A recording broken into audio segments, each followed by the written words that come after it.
Hello everyone, good morning all of you. नमस्कार सभी को। आई होप आप सभी अच्छे होंगे और फिर से आप सभी का स्वागत है अपने प्यारे YouTube channel study zone by MK पे। ठीक है ना। आज के सेशन में हम लोग इकोनॉमी से संबंधित एक इम्पॉर्टेंट टॉपिक 5 ईयर प्लान से संबंधित जितने भी इम्पॉर्टेंट रिलेवेंट फैक्ट है वो सभी को डिस्कशन करेंगे। 5 ईयर प्लान, ठीक है ना। और आप समझ रहे होंगे काफ़ी इंपॉर्टेंट है। पीसीएस लेवल हो गया एग्ज़ाम, चाहे स्टेट लेवल एग्ज़ाम हो गया, एसएससी हो गया, ठीक है ना, रेलवे या डिफेंस, किसी भी एग्ज़ाम में यहाँ से प्रश्न पूछे जाते हैं और काफ़ी इंपॉर्टेंट यहाँ से प्रश्न बनते हैं। तो आई होप सेशन अच्छा लगे तो प्लीज़ सब्सक्राइब करें, लाइक करें और शेयर करना ना भूलें। तो चलिए स्टार्ट करते हैं 5 ईयर प्लान से संबंधित इम्पॉर्टेंट फैक्ट। अगर हम बात करेंगे 5 ईयर प्लान से संबंधित पहली पंचवर्षीय योजना का, तो पहली पंचवर्षीय योजना का हम लोग टाइम पीरियड है। प्रथम पंचवर्षीय योजना 1 अप्रैल 1951 से 31 मार्च 1956 तक चला था, ठीक है ना। यहाँ से प्रश्न पूछा जाता है कि जो प्रथम पंचवर्षीय योजना था वह किस मॉडल पे बेस्ड था, किस मॉडल पे आधारित था। तो हम लोग सभी जानते हैं हेरोड डोमर पर आधारित था, है ना। तो यहाँ से एक इम्पोर्टेंट फैक्ट याद रखते हैं कि प्रथम पंचवर्षीय योजना था वह हेरोड डोमर पे आधारित था, है ना। याद रखेंगे, हेरोड डोमर पर आधारित था, ठीक है। यहाँ से और इम्पोर्टेंट याद रखेंगे कि इसका जो मुख्य पर्पस था, मुख्य उद्देश्य था वो कृषि उत्पादन में वृद्धि, ठीक है ना, और साथ ही साथ उत्पादन एवं आय के धन की समाव वितरण। तो इसका जो फोकस था वह एग्रीकल्चर और इरिगेशन पे यानी कृषि और सिंचाई पे था, ठीक है ना। और आप सभी जानते हैं अगर हम बात करेंगे कृषि और सिंचाई तो यह प्राइमरी सेक्टर में आता है ना, प्राइमरी सेक्टर में आता है, प्राइमरी सेक्टर में आता है। यहाँ से प्रश्न भी पूछे जाते हैं कि कृषि किस क्षेत्र में आता है, कृषि सिंचाई वगैरह ये सब प्राइमरी में आता है, ठीक है ना। अगर हम इससे संबंधित और बात करेंगे तो इसमें जो टारगेट ग्रोथ था वह था 2.1%। कितना था? 2.1% प्रथम पंचवर्षीय योजना में, जो कि एक्चुअल ग्रोथ हुआ था 3.6%, ठीक है।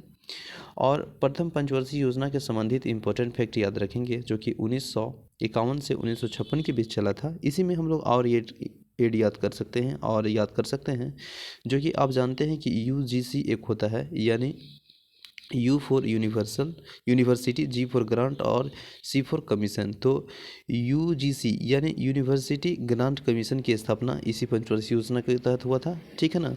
साथ ही साथ 5 जो आईआईटी है, आईआईटीएन, उसका स्थापना इसी पंचवर्षीय योजना के साथ हुआ था। और आप सभी जानते हैं डीवीसी एक होता है, दामोदर घाटी वैली, जो कि 7 जुलाई, है ना, 7 जुलाई 1948 में स्थापना हुआ था। दामोदर जो कि हीराकुंड और भाखड़ा नाकल, तो इसी पंचवर्षीय योजना के तहत माने जाते हैं इसका कार्य पीरियड, ठीक है ना। इसके बाद अगर हम बात करेंगे नेक्स्ट जो कि दूसरी पंचवर्षीय योजना है, तो सबसे पहले दूसरी पंचवर्षीय योजना का हम लोग टाइम पीरियड जान लेंगे कि दूसरी पंचवर्षीय योजना है वह 1 अप्रैल 1956 से 31 मार्च 1961 तक चला था। इसका जो मुख्य उद्देश्य है वो औद्योगिक उत्पादन के क्षेत्र में और भारी उद्योगों का विकास करना था। तो देखिए हम लोग ओवरऑल जानेंगे कि दूसरी पंचवर्षीय योजना है जिसका टाइम पीरियड 1 अप्रैल 1956 से 31 मार्च 1961 तक था, ठीक है ना, 1961 तक था, ठीक है।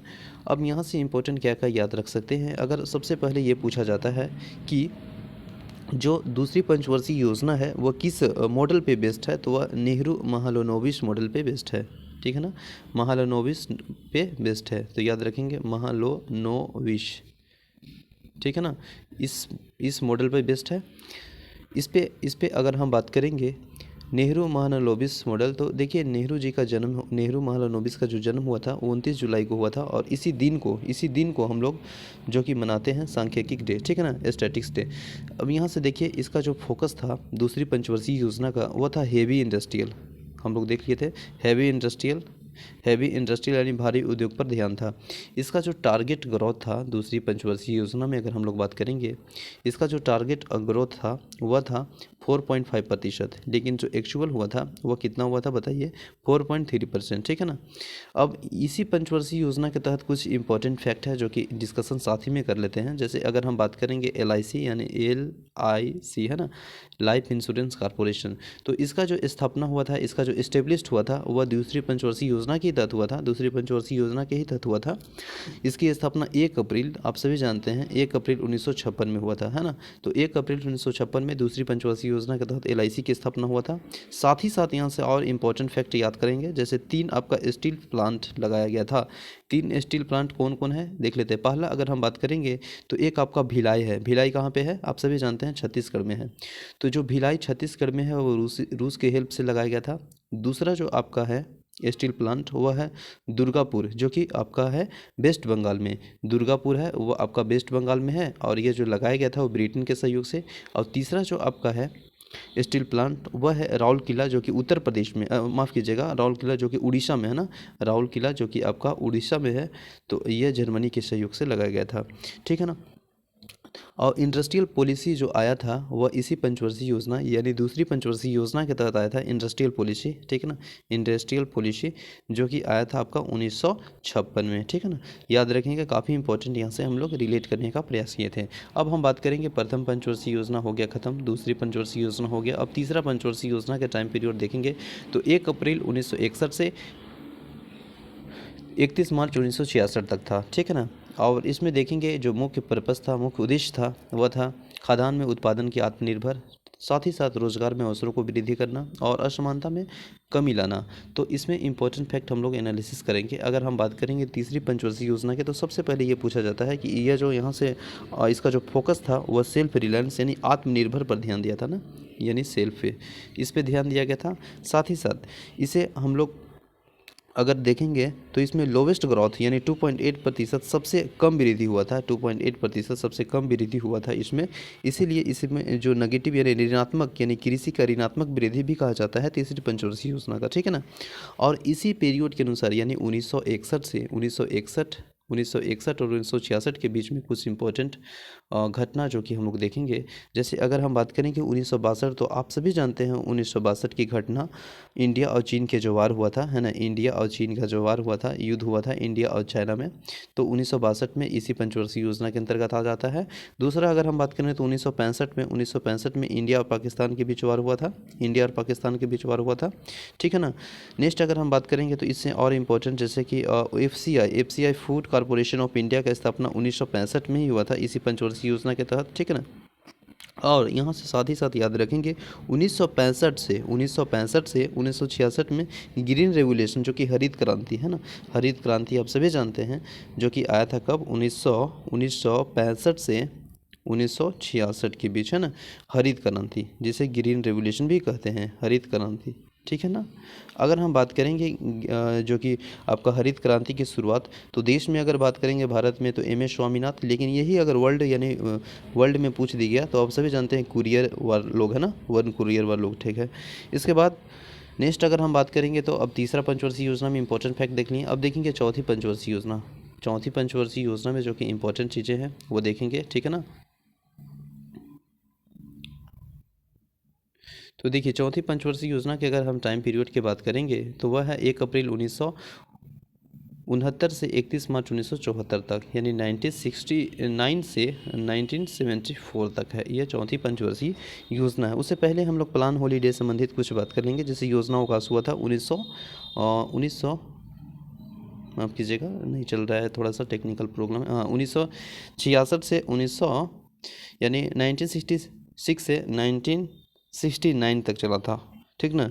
एनुअल प्लान था फर्स्ट 1969 से 1967 तक, दूसरा एनुअल प्लान था सेकेंड यानी 1967 से 1968 तक, और तीसरा जो था एनुअल प्लान वह था 1968 से 1969 तक था, ठीक है। इसके बाद यहाँ पे चौथा हम लोग देख रहे थे यानी चौथा पंचवर्षीय योजना। अब देखिए चौथा पंचवर्षीय योजना में क्या क्या याद रख सकते हैं हम लोग, क्या क्या इंपॉर्टेंट यहाँ से फैक्ट बन सकता है, ठीक है ना। अगर हम चौथा पंचवर्षीय योजना की बात करेंगे तो इसका टाइम पीरियड सबसे पहले देखेंगे 1969 से 1974 तक था, ठीक है ना। और इसमें जो फोकस किया गया था वह प्रोग्रेसिव सेल्फ रिलायंस यानी प्रगतिशील आत्मनिर्भर पर ध्यान दिया गया था, ठीक है ना। इससे संबंधित और कुछ इंपॉर्टेंट फैक्ट है। जैसे अगर हम बात करेंगे तो 1969 में सबसे पहले देखेंगे तो लीड बैंक की स्थापना हुआ था, ठीक है। लीड बैंक की स्थापना कब हुआ था? 1969 को। इसके बाद अगर हम बात करेंगे तो यहाँ पे एक आपको आया था MRTP एक्ट, कब आया था? ये आया था 1969 को, किस पंचवर्षीय योजना के तहत? चौथी पंचवर्षीय योजना के तहत, ठीक है ना। इसके बाद यहाँ पे 1969 को आप सभी जानते हैं कि 14 बैंकों का जो राष्ट्रीयकरण हुआ, नेशनलाइजेशन हुआ था, वह 14 बैंकों का जो राष्ट्रीयकरण हुआ था वह हुआ था 18 मई, है ना, 18 मई 1969 को, किस पंचवर्षीय योजना के तहत? तो चौथी पंचवर्षीय योजना के तहत, ठीक है ना। तो याद रखेंगे 14 बैंकों का राष्ट्रीयकरण हुआ था इंदिरा गांधी की सरकार में कब? 1969 को। अब इसी इम्पोर्टेंट फैक्ट और हम लोग देखेंगे, ठीक है ना। जैसे अगर हम बात करेंगे तो 1971 में इंडिया पाकिस्तान वार हुआ था, बांग्लादेश लिबरेशन वार, ठीक है ना। इसके बाद फिर बात करेंगे तो 1973 1973 में आप FERA एक्ट आया था, ठीक है ना। और इसका जो चौथी पंचवर्षीय योजना के जो टारगेट ग्रोथ था वो 5.7% था, और जो इसका एक्चुअल हुआ था वो 3.3% हुआ था। तो आई होप चौथी पंचवर्षीय योजना से जितने भी इंपॉर्टेंट फैक्ट है मैंने डिस्कशन किया। अब देखेंगे हम लोग पाँचवीं योजना, जो कि 1 अप्रैल 1974 से 31 मार्च 1989 यानी 1979 तक चला था, ठीक है ना। अब इसमें देखेंगे हम लोग कि इसमें क्या फोकस था। Poverty alleviation and control inflation. देखिए जो कि पाँचवीं योजना है वह जीवन स्तर की ऊंचा उठाना, ठीक है, विशेषकर समाज के कमजोर वर्गों को गरीबी उन्मूलन एंड आत्मनिर्भर। काफ़ी इंपॉर्टेंट प्रश्न है, यहाँ से पूछा जाता है, गरीबी हटाओ, जो कि यहाँ से प्रश्न आता है, स्लोगन दिया गया था, ठीक है ना। इसके बाद अगर इसी में रिलेवेंट अगर हम बात करेंगे इंपॉर्टेंट पाँचवीं योजना में, तो इसमें आपका RRB है ना,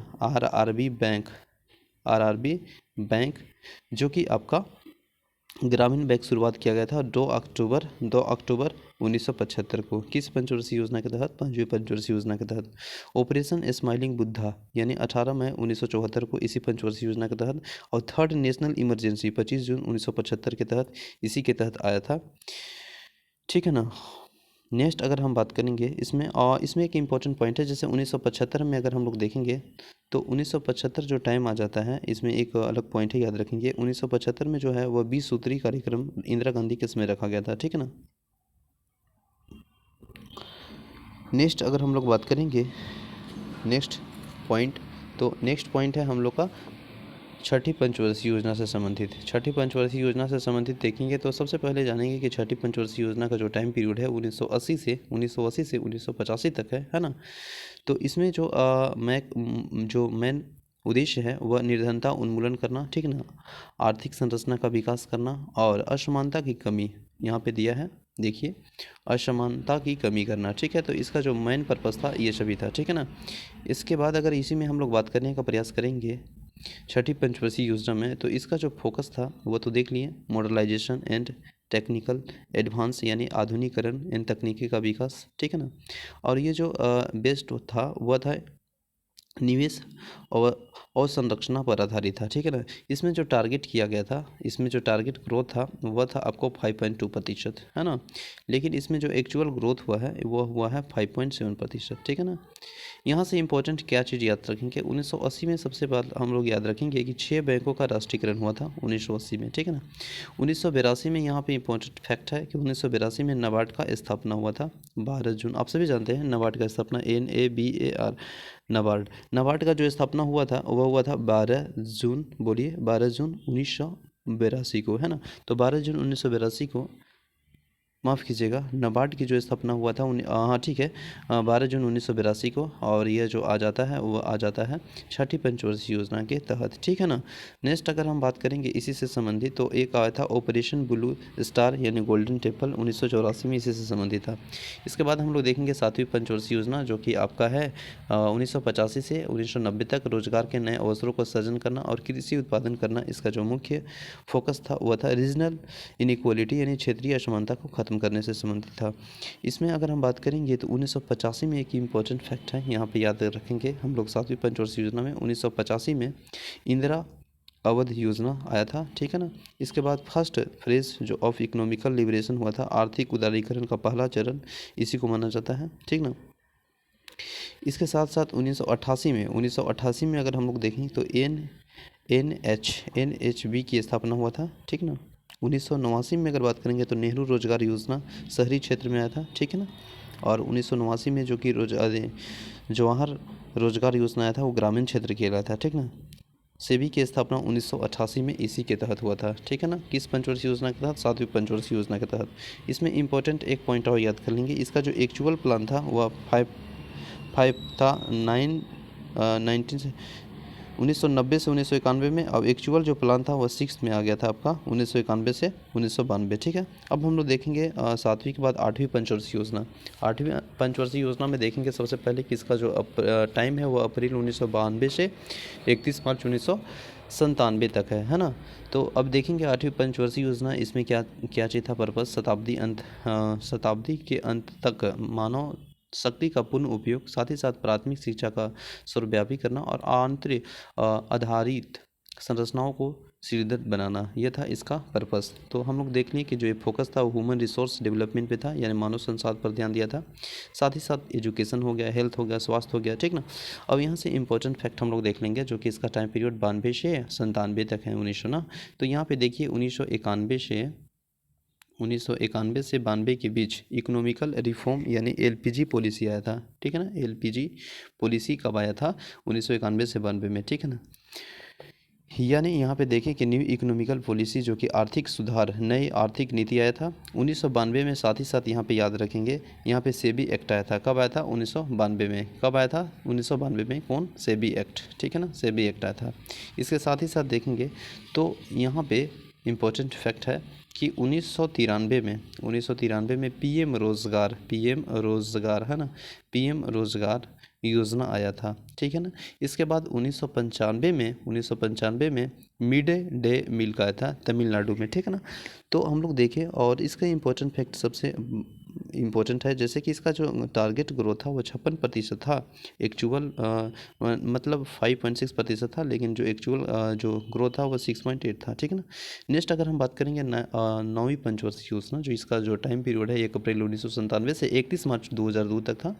उद्देश्य था कृषि ग्रामीण विकास, कीमत स्थिरता, जनसंख्या में वृद्धि पर रोक लगाना, ठीक है ना। तो यहाँ पे इंपॉर्टेंट रिलेवेंट चीज़ें देखेंगे जो कि 9वीं पंचवर्षीय योजना से संबंधित है। अगर हम सबसे पहले बात करेंगे तो ये फोकस कौन सी पे था, बता दीजिए। Growth with social justice and equality, यानी सामाजिक न्याय एवं समानता साथ वृद्धि विकास पे था।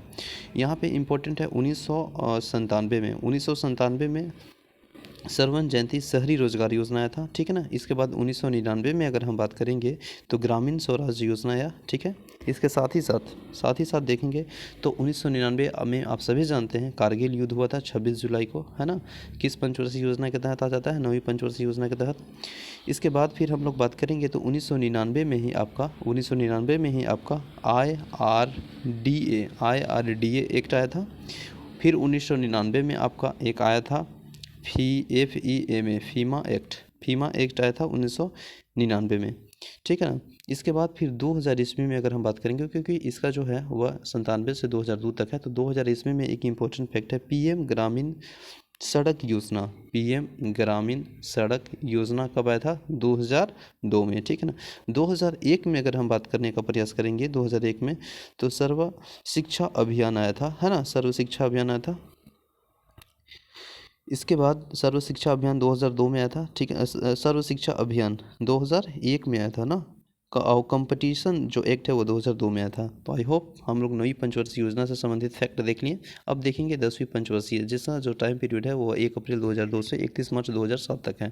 इसमें पर्पस है उपभोग स्तर के वृद्धि एवं स्वास्थ्य एवं शिक्षा संबंधित सुविधाओं को गुणवत्ता के बेहतर बनाना, साथ ही साथ समावेश में समृद्धि और समानताओं को कम करना, इसका जो पर्पस था, ठीक है ना। तो देख लीजिए इसका जो फोकस था वो एनर्जी, इंफ्रास्ट्रक्चर और ऊर्जा और संरचना पर ध्यान देना था। और इसमें जो इम्पोर्टेंट है, जैसे कि हम लोग इसका जो टाइम पीरियड देख रहे हैं वह है 2003 से 2007 के बीच में। तो इस बीच में क्या क्या इंपॉर्टेंट फिगर है, जैसे याद करेंगे। अगर हम बात करेंगे 2003 में, तो 2003 में सबसे पहले FRBMA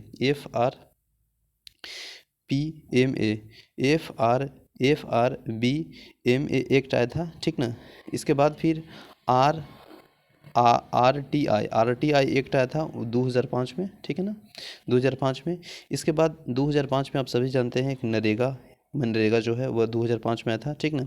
भारत जो कि आपका निर्माण कार्यक्रम 2006 में आया था। तो ये इस संबंधित है आपका 10वीं पंचवर्षीय योजना से। इसका जो एक्चुअल ग्रोथ था वो 7.6 था एक्चुअल ग्रोथ, ठीक है ना। नेक्स्ट अगर हम बात करेंगे तो 11वीं पंचवर्षीय 2007 से 2012 के तक चला था। और इसका जो पर्पस था वो बहुमुखी लक्ष्य, जिसमें न केवल विकास बल्कि निर्धनता कम करना था, शिक्षा की गुणवत्ता को, सार्वजनिक स्वास्थ्य सेवाओं में सुधार, द्वितीय हरित क्रांति के लिए रणनीति और उच्च कोटि के रोजगार का सृजन और पर्यावरण संरक्षण करना, यह था 11वीं पंचवर्षीय योजना, जिसका टाइम पीरियड अगर हम बात करेंगे तो 2007 से 2012 तक था, ठीक है ना। तो आप समझ गए इसका जो फोकस था वह था इंक्लूसिव सस्टेन्स डेवलपमेंट, समावेशी समान का विकास करना। और इससे संबंधित कुछ इंपॉर्टेंट फैक्ट अगर हम 2008 में बात करने का प्रयास करेंगे तो 2008 में नेशनल हेल्थ इंश्योरेंस आया था, नेशनल हेल्थ इंश्योरेंस याद रखेंगे 2008 में। 2009 में अगर हम बात करेंगे तो आरटीई एक्ट आया था, जो कि आपका 11वीं पंचवर्षीय योजना से संबंधित है, ठीक है ना। एक आपका 2010 में आपका आया था सोवेलबेरा, जो कि स्कीम था पेंशन के लिए, सबला योजना जिसको बोलते हैं, सबला योजना, ये स्कीम है पेंशन के लिए, ठीक है ना। फिर 2011 में एक इम्पोर्टेंट याद रखेंगे जो कि आया था एक स्वाभिमान स्कीम, ठीक ना, बैंक अकाउंट में स्वाभिमान योजना से संबंधित आया था। अब इसका जो एक्चुअल ग्रोथ था वो 8% था, ठीक है ना, 8% था इसका एक्चुअल ग्रोथ, ठीक ना, अप टू हाई, मतलब अब तक से सबसे ज़्यादा था, ठीक है। अब नेक्स्ट हम लोग देखेंगे लास्ट और अंतिम 12वीं पंचवर्षीय ना, जो 2012 से 2017 तक चला था। इसमें तीव्र सतत एवं आर्थिक समावेश विकास था और सकल घरेलू उत्पाद में 8% वृद्धि हुई थी। यह था 12वीं पंचवर्षीय योजना से संबंधित। अब देखिए 12वीं पंचवर्षीय योजना से संबंधित कितने भी इंपॉर्टेंट फैक्ट है हम लोग देखेंगे, ठीक है ना, काफ़ी इंपॉर्टेंट यहाँ से देखेंगे। अगर सबसे पहले जानेंगे कि 12वीं पंचवर्षीय योजना का टाइम पीरियड क्या है तो 2012 से 2017 तक, क्लियर है ना।